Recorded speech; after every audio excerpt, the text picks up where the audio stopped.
देखिए last class में हम लोग चालन की बात किए थे। चालन क्या होता है, कह रहा है वह प्रक्रम जिसमें जो है किसी उष्मा के किसी वस्तु को गर्म सिरे से ठंडा सिरे की ओर स्थानांतरित की होती है तो वह चालन कहलाता है। मतलब जैसे कि हम बोलते थे एक मोमबत्ती है, मोमबत्ती का एक छोर देखिए कि यहाँ पे एक लोहे का कील लगा हुआ है ना जी, धातु का, चाहे धातु कोई भी हो, उसको एक छोर पर गर्म किया जा रहा है।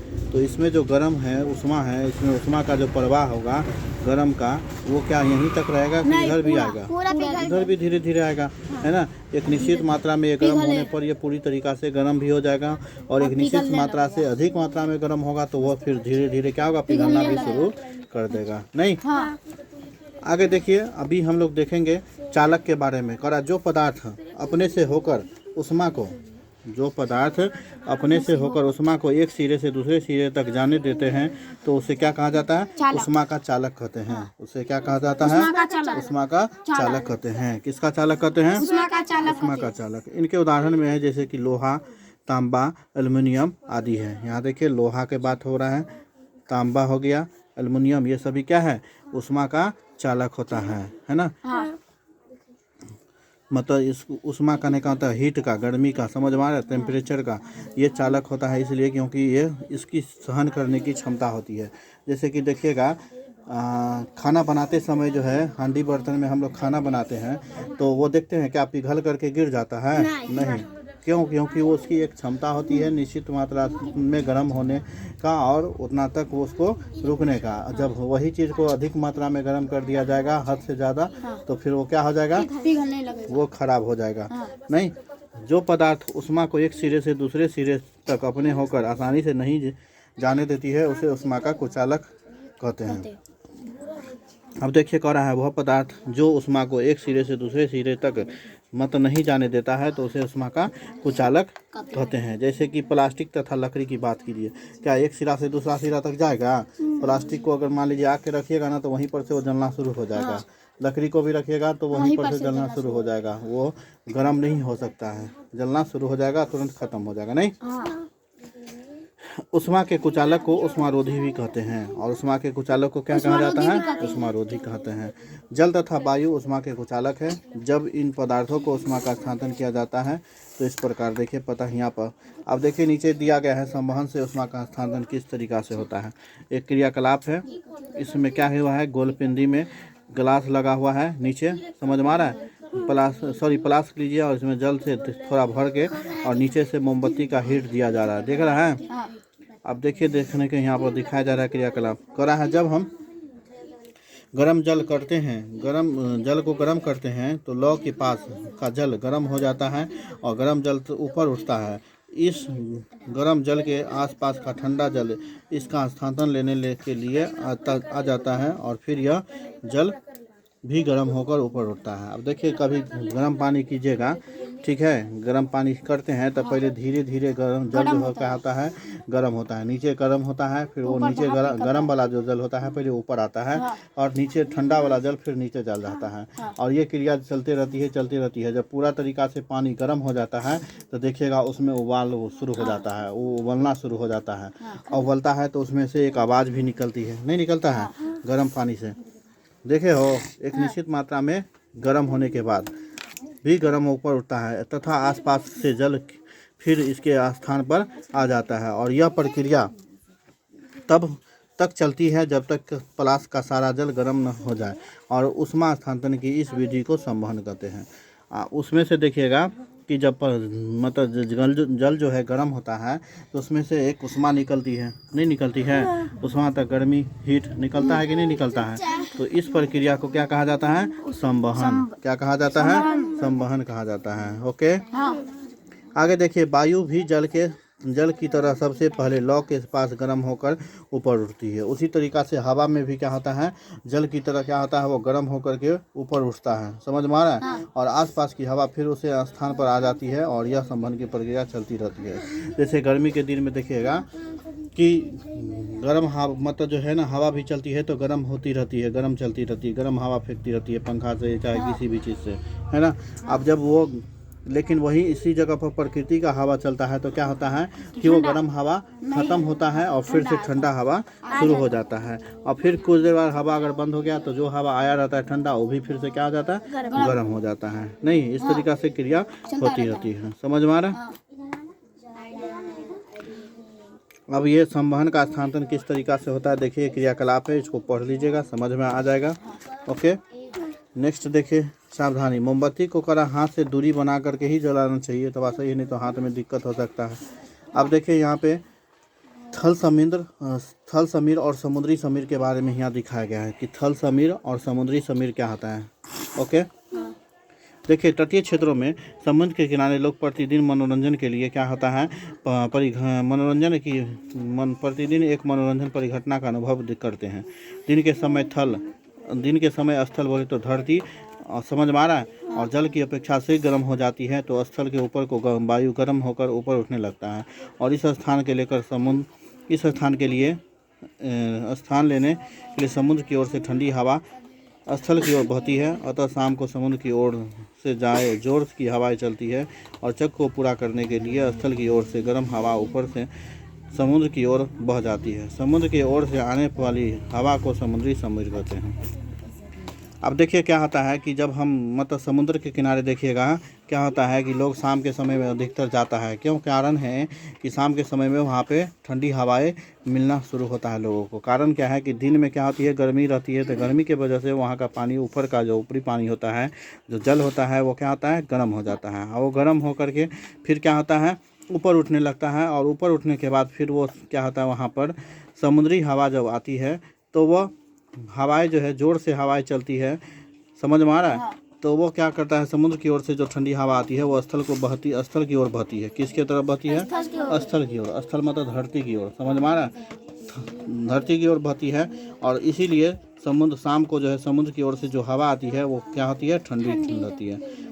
और इस चक्र को पूरा करने के लिए स्थल की ओर से गर्म हवा ऊपर से समुद्र की ओर बह जाती है और इस चक्र को पूरा करने के लिए क्या होता है, फिर से गर्म हवा जो है समुद्र से जो निकलता है वो ऊपर उठ करके कहाँ चल जाता है, समुद्र की ओर चल जाता है। समझ में आ रहा है? और समुद्र की ओर जो बहने वाली हवा होती है, समुद्र की ओर से जो आने वाली हवा होती है, उसी को क्या कहा जाता है, समुद्री समीर कहा जाता है। समुद्री समीर, समीर का मतलब समझ में आ गया, हवा। समुद्र का मतलब क्या हो गया, हवा। ओके, समुद्री समीर की ठंडी वायु का लाभ उठाने के लिए तटीय क्षेत्र के भवनों में खिड़कियां समुद्र की ओर बनाई जाती है। अब देखिएगा जो समुद्र के किनारे घर वगैरह बनाता है तो उसमें जो है ना, देखिएगा समुद्र की तरफ से जो है क्या किया जाता है, खिड़की खोला जाता है। देखिए जैसे यहाँ पे मकान में बनाया गया है, खिड़की समुद्र की ओर खोला जाता है, इसलिए क्योंकि समुद्र की तरफ से जो है हमारे क्या होगा, ठंडा हवा आएगा और वो हमारे रूम को ठंडक पहुँचाएगा, इसके लिए। समझ में आ रहा है? आगे देखिए, रात्रि में यह परिक्रम ठीक विपरीत हो जाता है, लेकिन फिर रात में क्या हो जाता है, ये उल्टा हो जाता है। क्या कि समुद्र का जल स्थल की अपेक्षा धीमी गति से ठंडा होता है और समुद्र का जल जो होता है धरती के जल की अपेक्षा क्या होता है, बहुत धीमी गति से ठंडा होता है। इसीलिए सुबह तक स्थल की ओर से ठंडी वायु समुद्र की ओर बहती रहती है। इसीलिए सुबह से जो है, सुबह तक मतलब शाम से लेकर के सुबह तक जो है समुद्र की ओर से ठंडा वायु मतलब हवा जो है बहता रहता है। इसीलिए यह थल समीर कहलाती है। और जो सुबह तक जो ठंडा हवा फेंकता है, समझ में आ रहा है, समुद्र की ओर से, उसको क्या कहा जाता है, थल समीर। कौन सा समीर कहा जाता है? थल समीर। अब देखिए स्थल समीर और समुद्री समीर और थल समीर का मतलब समझ में आ गया। अब देखिए आगे करा है, हम जाड़े के दिन में धूप में बैठना पसंद करते हैं। ये तो बात सही है, क्योंकि हमको उस समय धूप अच्छा लगता है। कारण क्या है कि उस समय हमारे आसपास का वातावरण कहाँ होता है, बहुत ही ठंडा रहता है, इसीलिए। अब देखिए उष्मा की किस प्रकार पहुँचती है, यह चालन अथवा संवहन द्वारा, क्योंकि इन दोनों प्रकारों के प्राप्त होती है। नेक्स्ट देखिए करा है, सूर्य से पृथ्वी तक उष्मा आने का एक अन्य प्रक्रम विकिरण है। विकिरण द्वारा उष्मा स्थानांतरण के लिए किसी माध्यम की आवश्यकता नहीं होती। माध्यम हो या न हो, विकिरण द्वारा उष्मा प्राप्त होती है। उदाहरण के लिए अंगीठी, हीटर, चूल्हे के पास यदि हम बैठते हैं तो गर्मी का अनुभव करते हैं।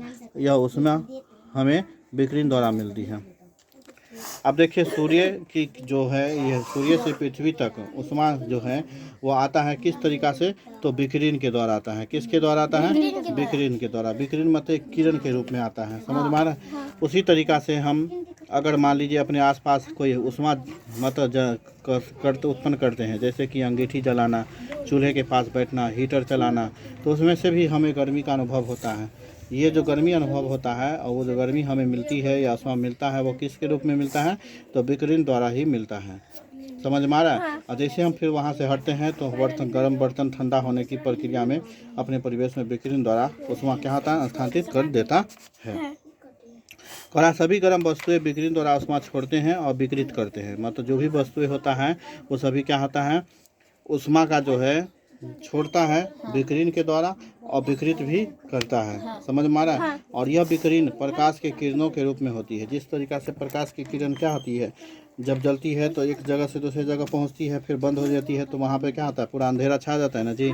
ठीक उसी तरीक़ा से है, किसी वस्तु को हम गर्म कर रहे हैं तो क्या होगा? कुछ समय के लिए फिर जिस तरीक़ा से विकिरण की मतलब गर्म होगा और फिर वो धीरे धीरे क्या होगा? वो ठंडा होगा, नहीं होगा। जब किसी वस्तु से टकराती है, जब किसी वस्तु से टकराती कुछ भाग वस्तु का अवशोषित कर लेती है और कुछ भाग परावर्तित करके कुछ भाग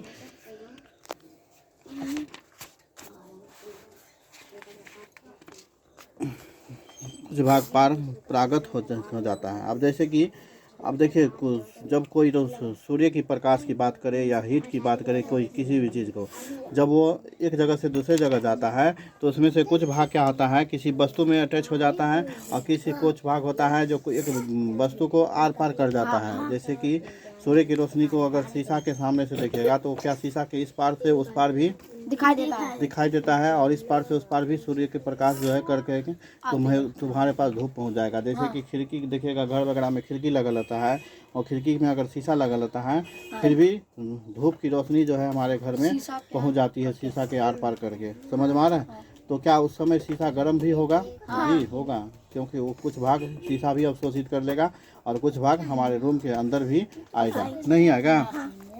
किसी कांच लगी खिड़की के पास देखिए बोले ना, उसी तरीक़ा से कांच वाला खिड़की की बात की है ना, अभी वही बात है।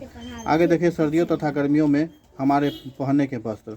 अब देखिए तो बात सही है कि हम लोग सर्दी में अलग वस्त्र पहनते हैं और गर्मी में अलग वस्त्र पहनते हैं, नहीं पहनते हैं। अगर हम जैसे कि गर्मी की बात करेंगे तो गर्मी में हम लोग का क्या सूती और हल्के रंग के वस्त्र पहनना चाहिए। इससे हमारे शरीर में क्या होगी?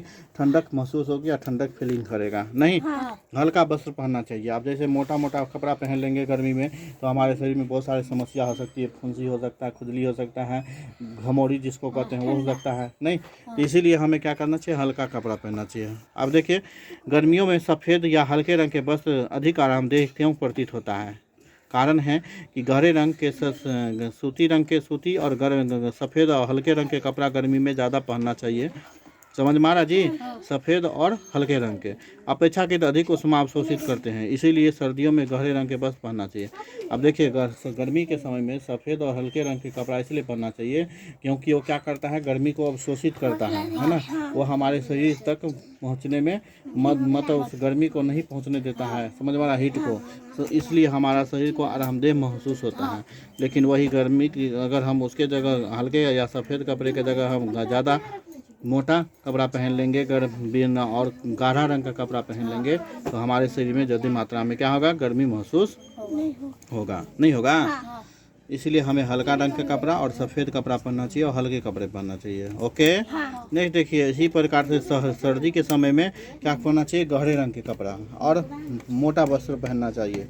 पहनते हैं, नहीं पहनते हैं? सफ़ेद तथा हल्के रंग के या अधिकांश ऊष्मीय विकिरण को परावर्तित कर देते हैं, इसीलिए गर्मी में सफ़ेद तथा हल्के रंग वस्त्र को अधिक आरामदेह लगने लगता है, ओके।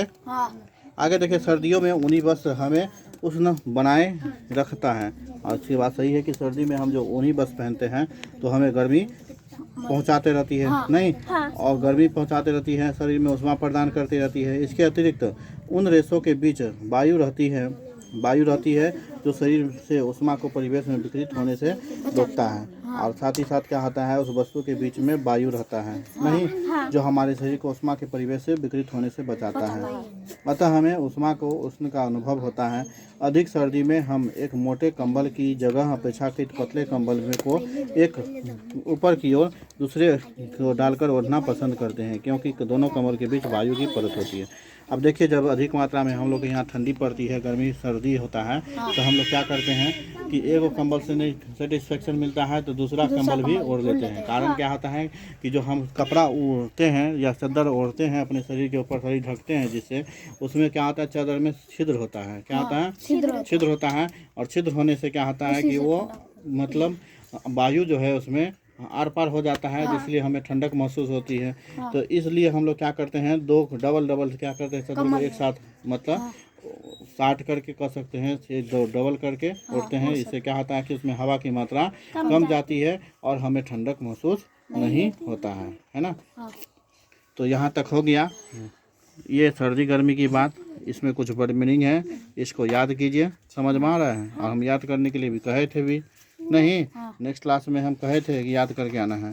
और बाकी इधर कुछ क्वेश्चन है, ये सब टिक लगा हुआ है, सारा क्वेश्चन को बना करके आना है। ओके।